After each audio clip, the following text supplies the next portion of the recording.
Մինչև օգոստոսի 31-ը երկար սպասված շահավետ եռանկյուն ակցիայի շրջանակում ստացեք բացառիկ պայմաններ Սալիկ, Սանկերամիկա եւ Ծորակ միասին ձեռք բերելու համար։ Ազգային ժողովի մեծարգո նախագահ, հարգելի գործընկերներ, սիրելի ժողովուրդ, 2023 թվականի փետրվարին, երբ ես այս ամբիոնի մոտ կանգնած կրկին առաջադրվում էի արտաքին հարաբերությունների նախագահի պաշտոնում, այդ ժամանակ քննարկումը բոլորովին այլ թեմաների շուրջ էր, Հայաստանի շուրջ ռիսկերը եւ վտանգները բոլորովին այլ բնույթի էին, եւ այս երեկվա քննարկումը արդեն կարելի ասել մեր առաջնահերթությունների տեխնիկական դետալների վերաբերյալ էր, խաղաղության գործընթացի դետալների վերաբերյալ էր, ինչը լավ նորություն է, եւ այս 3 տարիների ընթացքում մենք կարողացել ենք անել ահռելի աշխատանք, որպեսզի հասնենք մի այնպիսի հանգրվանի, երբ լավատեսությունն ավելի առարկայական է եւ գործընթացներն ավելի արագ առաջ են գնում։ Գործընկերներս իհարկե երեք անդրադարձան մի շարք հարցերի, բայց ես եւս կուզեմ մի քանի թեմաների անդրադառնալ երեկվա քննարկման շրջանակներում։ Շատ խոսվեց թրիփի մասին եւ ես երեք հարցուպատասխանի ընթացքում մի քանի անգամ ես միտքը ասեցի, ուզում եմ եւս մեկ անգամ կրկնել, որ թրիփը ենթակառուցվածքային նախագիծ է եւ թրիփը տարածք չէ։ Երեկվա քննարկման եւ հատկապես Հայաստան դաշինքի կողմից հնչած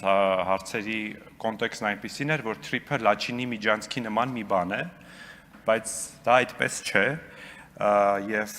դա վկայում են այն բոլոր փաստաթղթերը, որոնք մինչև օրս հրապարակվել են թրիփի վերաբերյալ եւ նաեւ համաձայնագիրը, որը խորհրդարանը կքննարկի։ Թրիփը նաեւ սուվերեն ռազմաբազա չէ։ Երեք այստեղ երկրների անուններ հնչեցին, որտեղ Միացյալ Նահանգները ունի ռազմաբազա եւ վերջին պատերազմի ընթացքում թիրախներ են դարձել։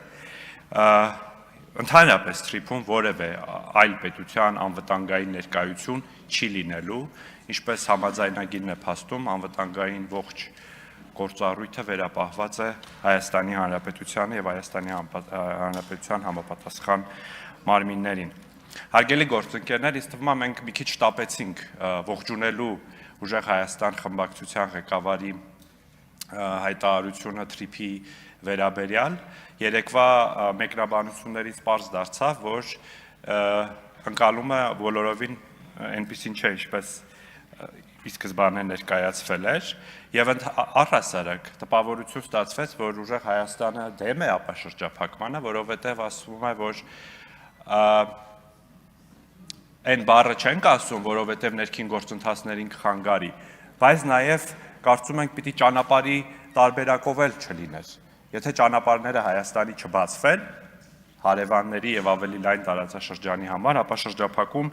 պարզապես տեղի չի ունենա։ Նաև, եթե չեմ սխալվում, Քրիստինա Վարդանյանն էր, ասում էր ապաշրջափակում չկա կամ չի լինելու, ես ուզում եմ, եթե չգիտեք, բայց վստահ եմ գիտեք, նորություն հայտնեմ, ապաշրջափակման գործընթացը արդեն իսկ սկսվել է, ոչ բավարար ծավալով բնականաբար եւ մասնավորապես Հայաստանը օգտվում է Ադրբեջանի երկաթուղիներից արդեն քանի ամիս է։ Նաև հանվել է Ախալքալակ Կարս երկաթուղու օգտվելու արգելքը եւ սրանք եւս լայն ապաշրջափակման գործընթացի դետալներ են։ Երեք նաև շատ խոսվեց Հայոց ցեղասպանության ճանաչման գործընթացի վերաբերյալ եւ այդ հարցի արտաքին քաղաքականության օրակարգում ներառելու հարցի վերաբերյալ ես կրկին ուզում եմ վերահաստատել, որ Հայոց ցեղասպանության հարցը Հայաստանի Հանրապետության արտաքին քաղաքական օրակարգում չկա, որպես առաջնահերթություն եւ չպետք է լինի։ Եվ միտք հնչեց, որ մենք դեմ ենք, որ այլ պետությունները ճանաչեն Հայոց ցեղասպանությունը բոլորովին, եւ մենք ողջունում ենք բոլոր այն պետություններին, որոնք ճանաչել են Հայոց ցեղասպանությունը եւ կշարունակենք ճանաչել Հայոց ցեղասպանությունը, բայց այստեղ ավելի հեռուն կգնամ, իմ կարծիքով ցեղասպանության ճանաչման հարցը յուրաքանչյուր պետության ներքին օրակարգի հարց է, թե որքանով է այդ պետությունը հավատարիմ միջազգային հումանիտար իրավունքին եւ սկզբունքներին եւ որքանով է իր արժեքներով նպաստում այդ գործընթացին, իսկ Հայաստանի Հանրապետությունը ընդհանրապես ցեղասպանությունների կանխարգելման պայքարում, հարցում շատ կարևոր դերակատարում ունի, մասնավորապես ՄԱԿ-ի կառույցներում։ Հայաստանի արտգործնախարարությունը ամեն տարի կազմակերպում է ընդդեմ ցեղասպանության հանցագործության համաժողով, եւ այս հարցում Հայաստանը միջազգային ջանքերի ակտիվ մասնակից է։ Հա, եւ նաեւ Տիկին Վարդանյանը այստեղ չէ, Տիկին Վարդանյանը լավ չէր հասկացել, թե ես եւ պարոն Եղոյանը ինչ ենք ասում, երբ ասում ենք, որ հայոց ցեղասպանության հարցը գործիքայնացվում է կամ զենքայնացվում է։ Մենք չենք ասում, որ մենք չենք ուզում, որ մենք Հայաստանի Հանրապետությունը գործիքայնացնի կամ զենքայնացնի եւ այո չպիտի անի։ Մենք ասում ենք, որ ուրիշներն են դա մեր նկատմամբ անում եւ ամենավատը այն է, որ իրենց այլ հարաբերություններ, այլ հարցեր լուծելու համար են գործիքայնացնում եւ զենքայնացնում, ինչը շատ վիրավորական է Հայաստանի Հանրապետության եւ հայ ժողովրդի համար։ Տիկին Սյուզաննա Ավետիսյանի ելույթին եմ ուզում անդրադառնալ։ Տիկին Ավետիսյանը այստեղ ասաց, որ ես լռության եմ մատնել գերիների եւ պահվող անձանց ազատ արձակման հարցը եւ ես իհարկե մեծ ակնկալիք չունեի, որ Տիկին Ավետիսյանն իմ ելույթը լսած կլիներ, բայց ես իմ ելույթում ուղիղ ասել եմ, որ դա լինելու է իմ խորհրդարանական գործունեության կարևոր խնդիրներից մեկը եւ ասում է ինչ արդյունքներ են տվել ձեր ջանքերը։ Արդյունքն այն է, որ վերջին 5 տարիներին 200-ից ավելի գերիներ ազատ են արձակվել եւ մենք շարունակելու ենք աշխատանքը եւ այո լուր աշխատանքը այդ հարցը կարգավորելու ուղղությամբ եւ կրկին ես չեմ պատրաստվում այս ամբիոնից կամ միջազգային այլ ամբիոններից այդ մասին բոցաշունչ ելույթներ ունենալ։ Օրինակ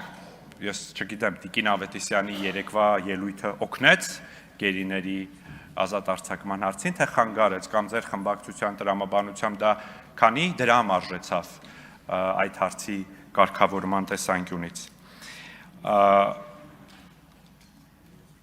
Նաեւ Տիկին Ավետիսյանից մեղադրում էր, որ ես չեմ բարձրաձայնել Ադրբեջանում այն հնչած այն միտքը կամ հարցը, թե այն հիմնադրամում, որտեղ որ ես աշխատել եմ, համարել են տերորիստական կազմակերպություն եւ ես դրա վերաբերյալ ոչինչ չեմ արել, բայց դա մեր գործելակերպը չէ, դա ձեր գործելակերպն է, երբ Ադրբեջանում հնչած ցանկացած աբսուրդ միտք դուք դարձնում եք ներքին քաղաքական օրակարգի հարց, դուք ավելին դա դարձնում եք նախընտրական քարոզարշավի գլխավոր թեմա, AI-ով վիդեոներ եք սարքում, երրաֆաս հոսանքը միացնում եք ու ահաբեկում եք Հայաստանի քաղաքացիներին։ Մենք դրանով չենք զբաղվելու, մենք մեր գործունեության մեջ ելնում ենք լեգիտիմությունից, ելնում ենք բանակցություններից, պայմանավորվածություններից, համաձայնեցված փաստաթղթերից եւ այդպես ենք առաջ շարժվում։ Հարգելի գործընկերներ, ուզում եմ շնորհակալություն հայտնել քննարկման համար, ուզում եմ իմ գործընկերներին շնորհակալություն հայտնել նաև լավ խոսքերի համար։ Ես կրկին ուզում եմ վերահաստատել, որ իմ գործունեության մեջ առաջնորդվելու եմ Հայաստանի պետական շահերի, անկախության եւ ինքնիշխանության պաշտպանության սկզբունքներով եւ բոլորիս, այդ թվում եւ արտաքին հարաբերությունների մշտական հանձնաժողովի բոլոր ապագա անդամներին